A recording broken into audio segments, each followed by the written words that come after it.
Assalomu alaykum, hurmatli televizor ko'rguvchilar. Yaxshimsizlar? Dunyo Uyg'ur qurultiyi to'r televiziyasining kunlik xabarlar programmasiga hammanglar xush kelibsizlar. Men İftixar Abdurshid. Bugun chorshanba. Hurmatli ko'ruvchilar, tövəndə diqqətinizlər kunlik xabarlar programmamızning tafsilotida bo'lsin. Dunyo Uyg'ur qurultiyi oldi bilan 23 yanvar tong saharda Aqsu viloyatining Uchturpan noyasida yuz bergan 7,1 ballik shiddatli yer tebrashda hayotidan ayrilgan Sharq Turkistonlik qarindoshlarimizga Allohdan rahmat, yaralanganlarga shifolik tilash bilan birga qahirton sovuqda ofat kuchirab perishon va xonavayron bo'lgan qarindoshlarimizning oqibatidan jiddiy andish tuyayotganligini bildirdi. Shuning bilan birga Dunyo Uyg'ur qurultiyi Sharq Turkistonda yuz bergan turli tabiiy ofatlarni Uyg'ur xalqini qattiq qamal qilish, ta'qib va nazorat ostiga elish, ofat rayonidagi xalqimizning boshqa rayonlarga berib vaqtli panohlanishini cheklash, Uyg'ur xalqining ofat rayonidagi qarindoshlariga bo'lgan ko'yinishi va hamkorlikni ifoda qilishini va ularga moddiy jihatdan yordam berishini to'sish orqali razil vositalarni qo'llanib kelgan Xitoy hokimiyatini bu xil g'ayriinsoniy qilmishlarni to'xtatishga va ofatning haqiqiy ahvolini dunyo jamoatchiligi bilan o'rtoqlashishga chaqirdi. Hurmatli ko'ruvchilar, 22 yanvar kuni Janvada boshlangan 23 yanvar kuni Xitoyning 2018 yildan buyangi 5 yillik kishilik huquq vaziyati umumyuzli qarab chiqilgan BDT kishilik huquq kengashi universal qarorlik baholash xizmat gruppasining 45 navbatlik yig'ini Uyg'ur xalqining navbatdagi ichinishlik taqdirdan andish to'yayotgan va Uyg'ur xalqiga hissdoshlik qilayotgan demokratik ellar bilan mustabid Xitoy hokimiyatidan oldigan foyda manfaatlar badaliga eng aqalli insoniy majburiyatlarni bir chetga qayirib qo'yib, Xitoyning Sharq Turkistondagi jinoiy qilmishlarga chapan yapgan istibdod, diktator va g'ayridemokratik davlatlar o'rtasidagi intayin keskin va shiddatli kurashga sahna bo'ldi. Xitoyning kishilik huquq vaziyati ko'zdan kechirilgan 23 yanvar kuni Amerika, Angliya, Kanada, Turkiya, Kuvayt, Isroiliya, Avstraliya, Avstriya, Shvetsiya, Shvetsariya, Yaponiya, Irlandiya, Finlandiya, Belgiya, Germaniya, Fransiya, Luksemburg, Islandiya, Gollandiya, Yangi Zelandiya, Norvegiya, Montenegro, Gretsiya, Sloveniya, Liechtenstein, Litva, Polsha, Italiya, Indoneziya, Ispaniya, Ekvator qatorliq 30 dan ortiq davlatning vakili qilgan so'zlarda birdek Xitoydan BDT kishilik huquq oliy komissarligining Sharq Turkiston haqidagi dokladidagi fikr takliflarini amaliyashtirishni talab qildi.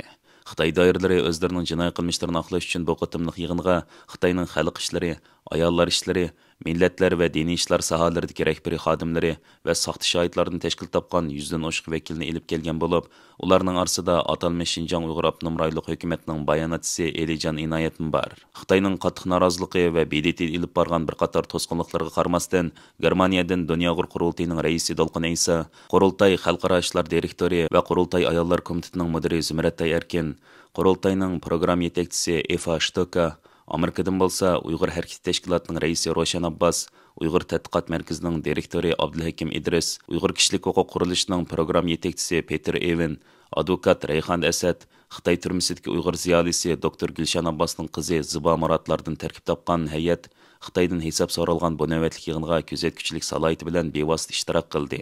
Dolqin Aysa boshchiligidagi Uyg'ur hay'ati bir tarafdan BDTda Uyg'urlarga hissdoshlik qiladigan va Uyg'urlarning ovozi bo'lib so'z qiladigan davlatlarning sonining uzluksiz ko'payayotganligidan alohida mamnunlik tuygan bo'lsa, yana bir tarafdan bu qatimliq yig'inda Turkiya va Kuvaytdan boshqa musulmon davlatlarning hammasining degidek sukut qilib turilishi, hatto ba'zi musulmon davlatlarning Xitoyni oqlab so'z qilishi ularni qattiq afsuslantirgan nuqtalarning biri bo'ldi.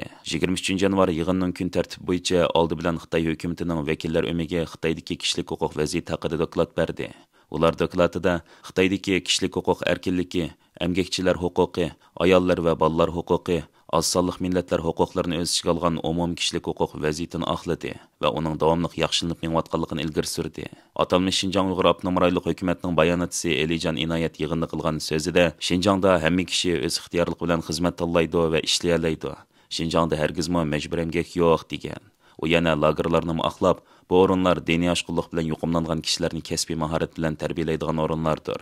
Jazo lagerlari irqiy qirg'inchilik va insoniyat qarshi jinoyat deganlar to'qib chiqarilgan asossiz so'zlardir deb chalvoqidi. Xitoy vakillari o'migining dokladidan keyin har qaysi davlatlarning vakillariga 45 sekunddan vaqt berilgan bo'lib, ular bu vaqt ichida Xitoyning vaziyat haqidagi baholarini va fikr takliflarini o'qib o'tgan. Bu qitimliq baholashdimi Birlashgan Davlatlar Tashkilotidagi har qaysi yig'inlarga o'xshash Xitoy bilan munosabat yaxshi bo'lgan yoki iqtisodiy jihatdan Xitoyga tayinayotgan davlatlar Xitoyning dokladini olqishlagan. Ular Xitoyning millionlagan kishilarni namratlikdan qutuldirganligini, kishilik huquqqa kapolatlik qilganlik deb madiylagan.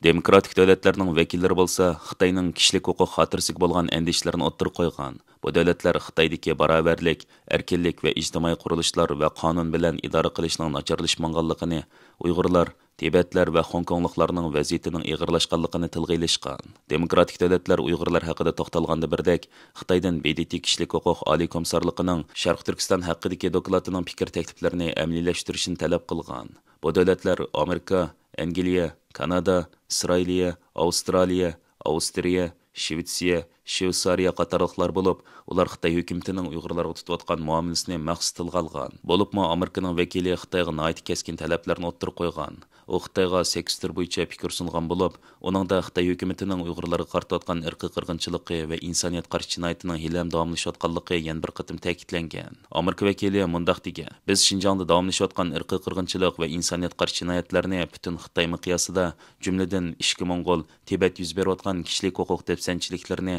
Hong Kongdagi kishilik huquq va negizlik erkinlik hurmat qilishning yo'qotilishini, shundaqli chet ellardagi shaxslarni jamiqtirish uchun yurgizilgan chegara halqan bostirishlarni ayblaymiz." Amerika vakili so'zda yana Xitoyni Sharq Turkistondagi barliq gunohsiz tutqunlarni qo'yib berishini, yotoqli maktablarni o'z ichiga olgan majburiy assimilyatsiya siyosatini to'xtatishini talab qilgan.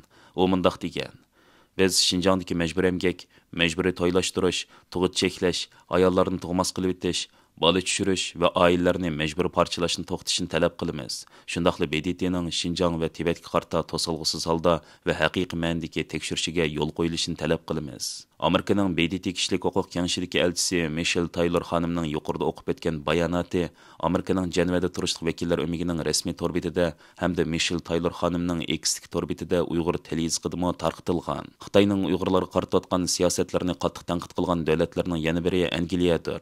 Angliya vakili yig'indagi so'zida Xitoydan Uyg'urlar va Tibetlarga qaratilgan xohlagancha tutqun va ziyonkashlikni to'xtatishni keskin talab qilgan. U yana Uyg'urlar va Tibetlarning nazorat qilish, qiynash, majburiy emgak va jinsiy zo'ravonlikdan qo'rqmay, din, e'tiqod va madaniyat erkinligidan bahramon bo'lish lozimligini, BDT kishilik huquq oliy komissarligining Sharq Turkistonga oid dokladidagi tavsiyalarini yo'l qo'yish zarurligini ta'kidlagan. Isroiliya vakilimi Uyg'urlar masalasini maqsad tilga olgan. Isroiliyaning Sharq Turkistondagi vaziyatdan qattiq andish qilayotganligini bildirib, mundaq degan: "Biz Xinjiangdagi kishilik huquq vaziyatidan, shundaqli Uyg'urlarning vaziyatidan andish qilyapmiz. Isroiliya Xitoyni Xinjiangdagi kishilik huquq vaziyatini yaxshilashga chaqirdi. Buningdan sirt Yaponiya, Irlandiya, Islandiya, Belgiya, Germaniya, Fransiya, Lüksemburg, Finlandiya, Gollandiya, Yangi Zelandiya, Norvegiya, Montenegro, Gretsiya, Sloveniya, Liechtenstein qatorliq davlatlarmi Uyg'urlarni maqsad tilga olgan. Germaniya vakili yig'inda mundaq degan: "Germaniya Xinjiang va Tibetdagi vaziyatdan andish qiladi. Biz Xitoydan kishilik huquq oliy komissarligining Xinjiang haqidagi dokladidagi tavsiyalarga amal qilishini, Xinjiang va Tibetni o'z ichiga olgan oz sonli millatlarning huquqlariga hurmat qilishini talab qilamiz." Montenegro vakilining so'zlari nihoyat keskin bo'lgan. U so'zida Xitoy hukumatining terrorlik qarshi turish nomi ostida yurgizgan siyosatlarning, bo'libmi Sharq Turkistonda andish qo'zg'aydigan siyosatlarni yo'l qo'yganligini tilga olgan va mundaq degan: "Biz Xitoy hukumatidan Sharq Turkiston yo'l qo'yayotgan davlat bexatarligi va terrorlik qarshi turish qonunlariga qayta qarab chiqishini, Uyg'urlarga va boshqa millatlarga qaratilayotgan kamsitish xarakterli qonun siyosatlarini to'xtatishini, lagerlardagi va boshqa tutib turish o'rinlaridagi qiyin-qistoq, jinsiy zo'ravonlik, majburiy emgak qatorliq nachar muomalalarni tekshirishni talab qilamiz." Shvetsiya vakilimi so'zida Xitoydan Uyg'urlar va Tibetlarning huquqlariga to'liq hurmat qilish bilan birga Sharq Turkistondagi qonunsiz va xohlagancha tutqun qilishni bekor qilishini, turmalardagi jurnalistlar, kishilik huquq qo'g'dag'uvchilari qatorliq siyosiy mahbuslarni erkinlikka chiqarishni talab qilgan. Kanada vakili BDT alayda vakillarining Sharq Turkiston va Tibet to'liq va cheklimsiz ziyoratda bo'lishiga ruxsat qilishni eskartgan. Belgiya, Litva, Polsha va Avstriya qatorliq davlatlar vakillarimi so'zlarida Uyg'urlarning milliy madaniyat meroslarining vayron qilinayotganligi, til va madaniyat jihatdan majburiy assimilyatsiya qilishga uchrayotganligi va majburiy emgak silinayotganligidek masalalarni tilga olgan. Litva vakili oz sonli millat bolalarining o'z ona tilida so'zlashiga ruxsat qilinishi lozimligini o'ttirib qo'ygan. Yig'inda Italiya, Indoneziya, Ispaniya, Ekvador qatorliq davlatlar Uyg'urlarning ismini bevosita tilga olmagan bo'lsa-mu, ammo Xitoyning kishilik huquq xotirasiga bo'lgan andishlarni o'ttirib qo'ygan. Ular Xitoy hukumatining millatlarning siyosiy va madaniyat huquqlarini kapolatga ega qilish lozimligini, oz sonli millatlarning huquqlarini kapolatga ega qilishini eskartgan. Turkiya vakili bolsa, yig'indagi so'zida Xitoy hukumatining barliq fuqarolarning, jumladan Uyg'urlarning huquqiga kapolatlik qilish lozimligini tilga ilib, Xitoy hukumatini Uyg'ur turklarning o'z ichiga olgan barliq millatlarning umum vaziyatiga, ya'ni ularning kimligi, diniy e'tiqodi va tiliga to'liq hurmat qilishini tavsiya qilamiz degan. Tönügünkü yig'inda Xitoy vakillar umigiga 3 qatim har qaysi davlatlarning sungan taklif baholarga javob berish fursati berilgan bo'lib, ular har qatimliq so'zida o'zlarining kishilik huquq xotirasiga qartilgan tanqidlarni rad qilgan.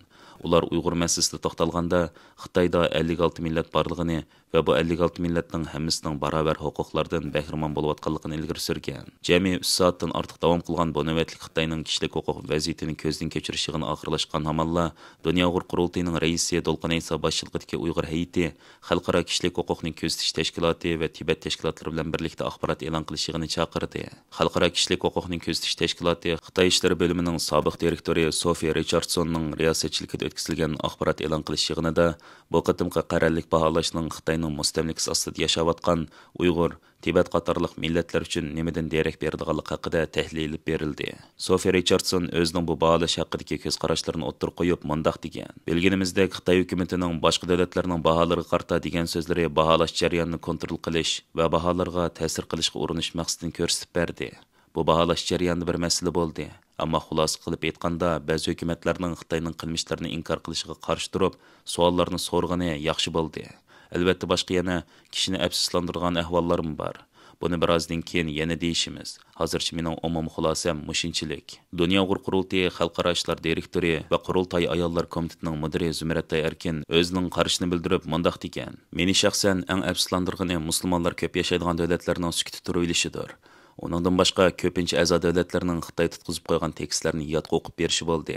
Ko'pincha davlatlarning Xitoyning iqtisodiy yordamiga erishish uchun Xitoyni qo'shqo'llab qo'llagani aniq. Amaliyotda Xitoy tashviq qilayotgan iqtisodni gullantirish strategiyasi bo'lsa, Uyg'ur majburiy emkiga chetishliq. Bizga o'xshash asr millatlar uchun bu qaysi a'zo davlatlarning Uyg'ur, Tibet, Hong Kongliklarning kishilik huquqini qo'g'dash uchun harakat qilishni xohlaydigan, qaysilarning xohlamaydiganligini bilib olish uchun yaxshi fursat bo'ldi. Ya'ni kimlarning do'st, kimlarning emasligi aniq bo'ldi. Balki ular bu jarayondami ba'zi xalqning kishilik huquqini yana birisidan ustun qo'ydi. Axborot e'lon qilish yig'ini jarayonida naq maydondan qatnashgan va to'rdan qatnashganlarning savollariga javob berildi. Bir qatnashqchi BDT kishilik huquq kengashi 2022 yil 8 oyning oxiri Xinjiangdagi kishilik huquqni baholash dokladida Xitoyning bu rayondagi qilmishlarini insoniyat qarshi jinoyat bo'lishi mumkin deb e'lon qilgan. Amerika hukumatining Uyg'ur irqiy qirg'inchiligini e'tirof qilganligiga 3 yil bo'lgan mush vaqtda Xitoyning yanada BDTdagi bu yig'inda o'zining qilmishlarini inkor qilishni qanday tushunish kerakligi haqida savol so'ragan. Uyg'ur kishilik huquq qurilish xodimi Peter Irwin buningga javoban mundaq degan. Uyg'ur masalasiga kelganda biz Xitoyning bu xil inkosini burunmi ko'rgan. 2017 yili Xitoyning qilmishlariga diqqat qilish boshlanganda Xitoy darhalla Uyg'urlarni terrorlik chetishga uringan. Terrorlikqa qarshi turish harakati nazariyasini qayta bozorga solgan. Bu xil tushuntirishlar 5 yildan buyon asta-asta boshqa davlat xodimlarining nutqlarida ko'rilishga boshladi. Hatto ularning kishilik huquqini dafsan qilayotgan Xitoyning siyosatlarini tashviq qilishlari taxmi afsuslanarli. Biz BDT kishilik huquq kengashi dokladini e'lon qilgan bu 2 yildan buyon yangi komissarning Xitoy qarta qattiq so'z ishlatishdan saqlanayotganligini ko'ryapmiz. Komissarlar emas, BDTdagi boshqa organlarmi majburiy emgak, majburiy g'oyib qilib o'tilganlar haqida qattiqroq bir narsa demadi. Ularning Xitoyni ayblashdan bu qadar qichishi kishini umidsizlantirdi. Shunlashqa bu yig'inga qatnashib, bu organlarga besim qilish bek muhim deb o'ylayman. Tordan qatnashgan bireylarning yig'inga qatnashgan davlatlarning va BDT kishilik huquq kengashi komissarining diplomatik masalalar tufaylidan Xitoyga nisbatan savr qilayotgan bo'lish mumkinligi haqidagi savoliga Zumratay Erkin mundaq javob bergan. Ommaviy tashkilotlar Xitoy qarta keskin harakatlarning qo'llanilganligi, bayonotlarning berilmaganligidan nihoyat g'azablandi. Biz Uyg'urlar komissarining BDTning Uyg'urlar haqidagi dokladiga astoydil muomala qilishni umid qilamiz. Uyg'urlar, Tibetlar va boshqa Xitoyning zulmiga uchrayotgan xalqlar uchun hozir voz kechadigan vaqt emas. Chunki vaziyat texmi ig'irlashyotdi. Biz vatandagi oilamiz bilan hech aloqalasha olmaymiz. Ularning ko'pinchisining niyatligini bilmaymiz. Biz kishilik huquq oliy komissari bu vaqtda aniq bir ifoda bildirmagicha to'xtamaymiz. 23 yanvar tushdan burun BDTda Xitoyning o'tgan 5 yillik kishilik huquq vaziyati ko'zdan kechirilayotgan daqiqalarda Dünya Uyg'ur qurultayi va Shveysariya Uyg'ur jamiyatining tashkillashi bilan BDT binosi oldidagi maydonda zo'r ko'lamli namoyish ilib berildi. Dünya Uyg'ur qurultayi markaziy ishxonasining sekretari va qurultay yoshlar komitetining mudiri Erkin Zunun apandimning riyosatchiligida ilib berilgan namoyishga kishilik huquq tashkilotlari, Tibet təşkilatları və Avropada yaşayotqan Uyğurlar olub, köp sani kishi qatnaşdı. Bu qatımlıq namoyish BDT'də ötküzülüyotqan yığınğa paralel halda ilib berilib, hər qaysı tərəflər və Cənva xalqının güclük diqqətini qozğıdı. Namoyish başlanışı bilan Sharq Türkistanning istiqlal marşı qo'yildi. Ondan Xitoyning turma lagerlarida hayotidan ayrilgan shehidlarning ro'yiga hurmat bildirilib, 1 minut sukut tutildi. Namoyishchilar BDT binosidan chiqayotgan Xitoy vakillari oldida Uyg'urlarga erkinlik, Tibetlarga erkinlik, Sharq Turkistonga hurriyat, Xitoy irqiy qirg'inchilikqa javobgar bo'lish kerak degandek jarangliq shuarlarni to'lab, maydonni larziga keltirdi. Bu manzardan huduqib ketgan Xitoy hukumati orasidagi atalmış Uyg'ur va Tibet vakillarini org'a ilib, naq maydondan tezdan uzoqlashdi. 23 yanvar tushdan keyin Janvadagi norozilik faoliyatlari oxirlashgan hamonla Dunyo Uyg'ur qurultiyi Janvada maxsus bayonot e'lon qilib, bu qitim BDT tarafidan chaqirilgan Xitoyning kishilik huquq vaziyatini ko'zdan kechirish yig'ini haqidagi umum bahsini dunyo jamoatchiligi bilan o'rtoqlashdi. Qurultay raisi Dolqin Iso apandim bayonotda mundaq deb ko'rsatdi. Bugungi baholash Xitoy hukumatiga qattiq bir signal bo'ldi. Faqat g'arb ellarining emas, balki butun dunyoning diqqatini qo'zg'adi. Har qaysi qit'alardagi davlatlarning vakillarining Uyg'ur masalasi haqida BDTga qarata kuchli talablarni o'ttirib qo'yishi bizni yana ilhomlantirdi. Afsuski, Türkiye ve Kuveyt'ni o'z ichiga olgan intayin oz sondagi musulmon davlatlardan boshqa ko'p sondagi musulmon ellarning Uyg'urlar duchor bo'layotgan ziyonkashliklarni tilga ilishdan o'zini qochirib, sukut qilib turilishi haqiqatan yerganishlik bir ahvol. Uyg'ur kishilik huquq qurilishining direktori Ömer Qanat apandim bo'lsa, bayonotda mundaq deb ko'rsatdi. Bu qatimqi baholash BDTning organlariga qarta Sharq Turkistonda izchil davom qilayotgan zo'ravonliklarga qarta yanada sagak bo'lishi lozimligi haqida jiddiy bir ogohlantirish bo'ldi. Xitoy balkim texnik ko'p ittifoqdosh to'plab o'zlariga media o'qitishi mumkin. Ammo BDTning barliq mutaxassislar tarafidan o'ttirib qo'yilgan paketlarni asla inkor qila olmaydi.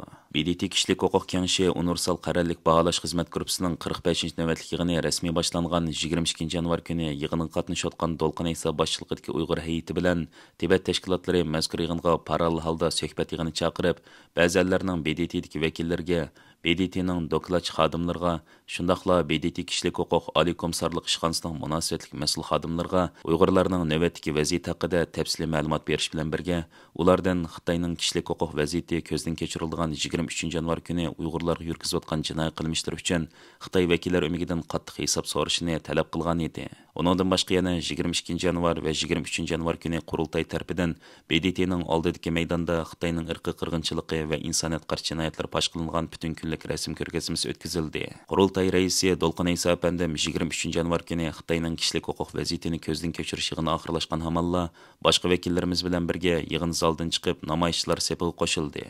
Dolqin Iso apandim namoyish qilgan so'zida mundaq deb ko'rsatdi. Biz Xitoyning dunyoga ta'tir tashviqot qilib, iqtisodiy diplomatiya kuchi bilan ta'tir tashviqot qilish orqali qanchalar davlatlarning eg'zini yumishqa g'alaba qilganligiga shahid bo'ldik bugun. Nurg'un davlatlar umumiy o'tib ketdi. Ammo yana biz taraf tutgan davlat sepiva davlatlardan, Germaniya, Angliya, Kanada, Amerikaga o'xshaydigan, Chex, o'shunga o'xshaydigan davlatlar her zaman bizim qo'llab kelgan davlatlar aniq keskin bir şekilde bu Uyg'ur meselesini tilga oldi. Demak, qiladigan ishimiz ko'pkan. Xitoymi tumatıdı degandek Uyg'urlarga kelib u so'zlatdi, Tibetliklar kelib so'zlatdi. İqtisodiy kuchlarni so'zlatdi. Biz buni yaxshi bilishimiz kerak. Shuning biz Uyg'urlar bo'lib, Xitoyning bu Uyg'ur erkiy qirg'inchiligining ustini yepish stratejisiga hem de pes bo'lmaydi. Hemmimizin mecburiyeti, hemmimiz durayotgan devletlarda var. Vatanga berib keldi, xohlagan bo'lib kelsak, bu vatandan hemmimiz sig'in emas. Vatanga berib kelsa, nima o'zimizning to'g'ri. Bir nimani so'yish degan gap, shunga irish degan gap emas. Bir nimani so'yish degan gap, qurbon berish degan gap. Qurbon berish degan hemmimizning vatanga bag'ishliq. Ammo bugungi kunda vatanga berishning o'zi Xitoyning Uyg'ur erkiy qirg'inchiligining ustini yepish, inkor qilishga bilib bilmay xizmat qilganlik bo'ldi. Bunu dostlarımızga, qarindoshlarımizga yaxshi tushuntiraylik. Ba'zilari o'qishmay qilib qoladi bu xatolikni. Ba'zilari hakikaten Xitoy ishlab turib qiladi. Shuning oldimizda hammamizning qilishga tegishli nurg'un ishlar bor. Butun faoliyatchilarimiz texnik sagak bo'laydi. Bugun bu maydonga yüzlerce, minglarcha qarindoshlarimiz kelgan bo'lsa, texnik yaxshi bo'ladi. Ammo kelgan hammanglardan Alloh razı olsun. Biz hech bir qachon maydonimizdan voz kechmaymiz. Mushu bayroq burunmi degan 2018-yili bugün BDT'nin aldığı lepildigen bolsa en kısa vaktin içinde aş bayraklarının içinde lepildeydiğalığa şahit bolumuz. Rahmet. Amin. Amin. Hürmetli görünmeliler. Yuqorida diqqətinizə günlük xəbərlər proqramımızın təfsilatını sunduq. Keyin qitimliq sanımızgacha ko'rishgacha omon bo'lgaysizlar. Stansiyamizning YouTube kanaliga a'zo bo'lishni unutmang. Xayr xo'sh.